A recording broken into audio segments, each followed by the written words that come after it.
ในตอนเช้าของวันที่10มิถุนายน2026ที่ห้องประชุมของแขวงคณะจัดตั้งแขวงได้จัดพิธีปาฐกถาหวนคืนมุนเสือประวัติความเป็นมาของวันกรรมกรสากล1พฤษภาคมรอบ140ปีขึ้น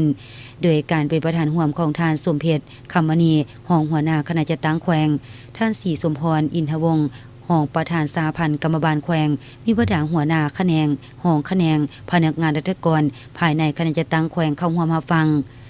ในพิธีท่านสมเพชรคำมณีรองหัวหน้าคณะจัดตั้งแขวงได้ให้เกียรติเล่าคืนมุนเสือความหมายความสำคัญของวันดังกล่าว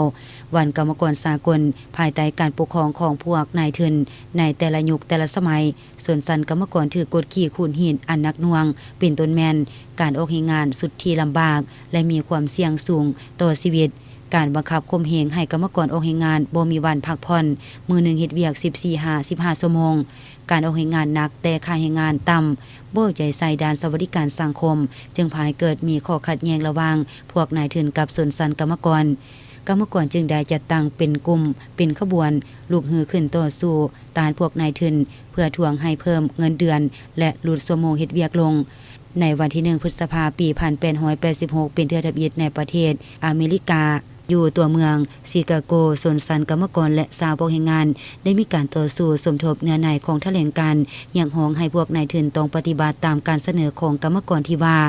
แต่นี้ต่อไปบ่ให้กรรมกรผู้ใดเฮ็ดเวียกเกิน8ชั่วโมงต่อมื้อ8ชั่วโมงพักผ่อนและ8ชั่วโมงห้ามเฮียนและกำหนดเอาวันที่1พฤษภาคมปี1886เป็นวันกรรมกรสากล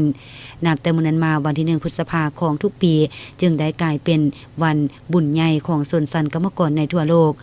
ตลอดระยะผ่านมาภารกรรมประวัติศาสตร์ของส่วนสันกรรมกรสากลได้ชี้ให้พวกเขาเห็นอย่างจะแจ้งว่าส่วนสันกรรมกรแม่นส่วนสันที่นำหน้าของยุคสมัยติดพันกับพื้นฐานการผลิตมีระเบียบวินัยเป็นผู้มีหัวคิดประดิษฐ์สร้างมีความสามารถเพียงพอที่จะลืบล้างระบบการพัวพันสังคมแบบกดขี่และสร้างสังคมใหม่ที่ก้าวหน้าศิวิไลและยุติธรรมภายใต้การนำพาของพรรคคอมมิวนิสต์